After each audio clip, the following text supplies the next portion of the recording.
हमारी दुनिया में बहुत सारे फिनोमेना ऐसे हैं जो कि मुकम्मल तौर पर मिस्ट्रीज़ हैं, और इवन आज तक कोई भी ऐसा साइंटिफिक डिवाइस या फिर साइंटिफिक एक्सप्लेनेशन मौजूद नहीं है जो कि इस चीज़ को समझ पाए। और आज के दौर में दुनिया की सबसे बड़ी मिस्ट्री है बरमूदा ट्रायंगल। अटलांटिक ओशियन का वो हिस्सा जो मियामी से पोर्टो रिको और बरमूदा से मिलकर एक ट्रायंगल नुमा शक्ल इख्तियार करता है, जिसकी वजह से उसे द बरमूदा ट्रायंगल कहते हैं।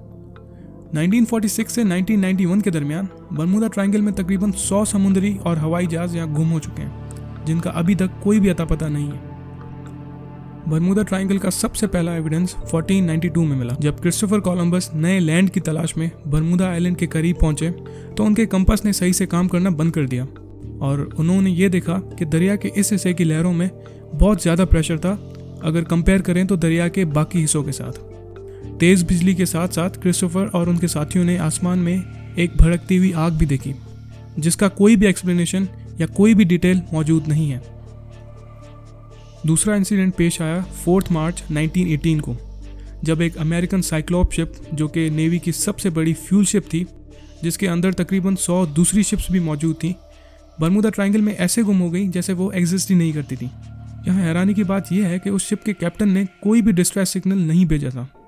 इसका मतलब यह है कि जो भी हुआ इतना जल्दी हुआ कि कैप्टन को इतना टाइम भी नहीं मिला कि वो अपनी मदद के लिए किसी को बुला सके, और वो पूरा शिप बरमूदा ट्रायंगल का शिकार बन गया। तीसरा इंसिडेंट 28 दिसंबर 1948 को हुआ, जब डॉगलस डकोटा DC-3 के नाम से एक एरोप्लेन जिसमें 26 लोग सफ़र कर रहे थे, जो कि फ्लोरिडा पहुंचने से 50 माइल की दूरी पर ही था, अचानक से गुम हो गया, जिसके पास उस एरोप्लेन और उसमें मौजूद उन लोगों का कोई एविडेंस नहीं मिल पाया।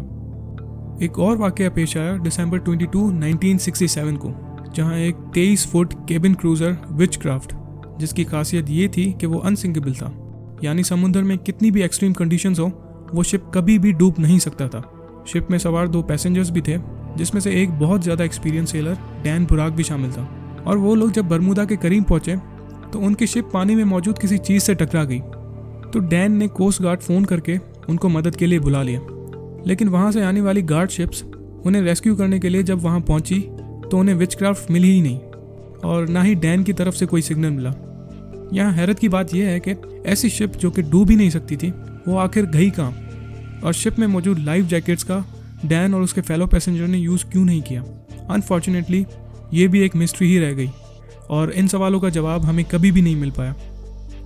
बरमूदा ट्रायंगल की हिस्ट्री का सबसे बड़ा इंसिडेंट, जिसने पूरी दुनिया खास करके अमेरिका को हिला के रख दिया, पेश आया 5 दिसंबर 1945 को, जब 5 military TBM Avengers torpedo bombers अपनी रूटीन ट्रेनिंग मिशन के लिए फ्लोरिडा जा रहे थे। और अपनी उड़ान भरने से पहले उन प्लेन्स को अच्छी तरीके से एनालाइज किया गया था, और मौसम भी अच्छा था उनकी ट्रेनिंग के लिए। और ये जहाज़ इतना मजबूत बना हुआ था कि इसे आयरन बर्ड्स कहते थे। ये जंगी जहाज़ थे और इनका गुम हो जाना किसी ने ख्वाब में भी नहीं सोचा होगा। इस फ्लाइट को द फेमस फ्लाइट 19 का नाम दिया गया, और इसमें 14 लोग सवार थे, जिनको लीड कर रहे थे लेफ्टिनेंट चार्ल्स टेलर। और ये सब जैसे ही बरमूदा ट्रायंगल के ऊपर पहुंचे वो वहीं गुम हो गए। उनके इस हादसे से कुछ ही सेकंड्स पहले नेवी बेस में उनका एक रेडियो सिग्नल मैसेज रिसीव हुआ, जिसमें लेफ्टिनेंट चार्ल्स टेलर बता रहे थे कि यहाँ पर कुछ ठीक नहीं है, जहाज़ उनके कंट्रोल से निकल गया है और कंपास भी सही तरीके से काम नहीं कर रहा। उनका ये मैसेज रिसीव होते ही उन्होंने रेस्क्यू के लिए एक तैयारा भेज दिया, लेकिन वो तैयारा उन्हें ढूंढते ढूंढते खुद ही बरमूदा ट्रायंगल का शिकार हो गया, और वहाँ पहुँचने के कुछ ही सेकंड्स बाद वो गुम हो गया। बहुत सारी इन्वेस्टिगेशंस के बाद भी उन जहाज़ों का कोई पता नहीं लग पाया। बरमूदा ट्रायंगल से रिलेटेड बहुत सारी कंस्पिरेसी थ्योरीज बनाई गई हैं, और बहुत सारे साइंटिस्ट का ये भी मानना है कि समुद्र के इस हिस्से में बहुत सारे तूफान और हरिकेन्स गुजरने की वजह से यहाँ पर ये हादसे होते हैं। कुछ लोगों का ये भी मानना है कि बरमूदा ट्रायंगल पे ग्रेविटी हमारी ज़मीन के मुकाबले बहुत ज़्यादा है, जिसकी वजह से हर चीज़ पानी के इस हिस्से में डूब जाती है। एक कंस्पिरेसी थ्योरी ये भी है कि यहाँ एलियंस रहते हैं, जिसकी वजह से वो यहाँ से हर गुजरने वाली चीज़ का नामो निशान ही मिटा देते हैं। कुछ का ये भी मानना है कि समुद्र का ये हिस्सा एक दूसरी दुनिया का दरवाज़ा है, और जो भी यहाँ से गुजरता है वो पानी के थ्रू उस दुनिया में चला जाता है। खैर, ये सारी जस्ट एक थ्योरीज ही हैं, और इनका साइंटिफिक कोई भी प्रूफ मौजूद नहीं है। इनफैक्ट बहुत बार ऐसे भी हुआ है कि बहुत सारी शिप्स बरमूदा ट्रायंगल से ऊपर होकर सही सलामत वापस भी आ चुकी हैं, और आज भी बहुत सारे हवाई जहाज़ इसके ऊपर से गुजरते हैं बिना किसी कॉम्प्लिकेशंस के। और 1970s तक लोगों का ये मानना था कि कोई भी चीज़ बर्मुदा ट्रायंगल के ऊपर से गुजरेगी तो वो बिल्कुल गुम हो जाएगी। पर 1970 में कुछ ऐसा हुआ जो कि पहले कभी नहीं हुआ था और ना ही किसी ने ऐसा होने का सोचा था। 4 दिसंबर 1970 एक पायलट ब्रूस गर्नन अपने फादर और अपने बिजनेस पार्टनर के साथ प्लेन में फ्लोरिडा जा रहे थे और जैसे ही वो बर्मुदा ट्रायंगल तक पहुंचे तो उन्हें कुछ काले बादल नजर आए और उनका गुजर उस काले बादलों के थ्रू हुआ और थोड़ी ही देर बाद वो बादल ख़त्म भी हो गए और उन्हें फिर सुबह की रोशनी दिखाई दी। और थोड़ा ही आगे कुछ और काले बादल आ गए जो कि बर्मुदा ट्रायंगल के बिल्कुल ही ऊपर थे। वहाँ जाते ही प्लेन आउट ऑफ कंट्रोल हो गया और ब्रूस को वहाँ एक रोशनी भी दिखाई दी, लेकिन वो रोशनी बिजली के चमकने की नहीं थी। ब्रूस ने हार नहीं मानी और अपनी पूरी कोशिश की कि वो जहाज़ को काबू में ला सके और बहुत मुश्किलों के बाद वो आखिर उन बादलों के बाहर आ ही गए और सब कुछ नॉर्मल हो गया।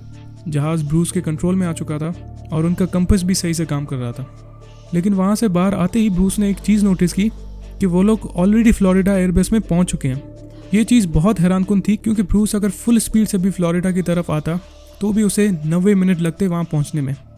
फिर कैसे वो लोग तकरीबन 43 मिनट में ही फ्लोरिडा पहुँच चुके थे। ब्रूस ने लैंडिंग के बाद कंफर्मेशन के लिए फ्यूल टैंक चेक किया तो उसमें अभी भी बहुत सारा फ्यूल मौजूद था। तो आखिर ऐसा क्या हुआ कि वो प्लेन इतनी जल्दी अपनी मंजिल तक पहुँच गया। इस सारे इंसिडेंट के पीछे ब्रूस ने एक बुक भी लिखी है जिसमें उसने पूरी डिटेल में बताया कि उसने क्या क्या चीज़ें फेस की और ब्रूस का ये भी मानना है कि वो टाइम ट्रैवल के थ्रू वहाँ पर इतनी जल्दी से पहुँच गया।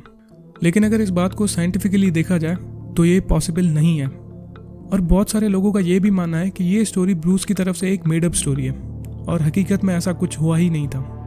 और बहुत सारे रिसर्चर्स बर्मुदा ट्रायंगल की इन मिस्ट्रीज़ को सॉल्व करने की कोशिश कर रहे हैं, लेकिन अभी तक किसी को भी उन सवालों का कोई जवाब नहीं मिल पाया।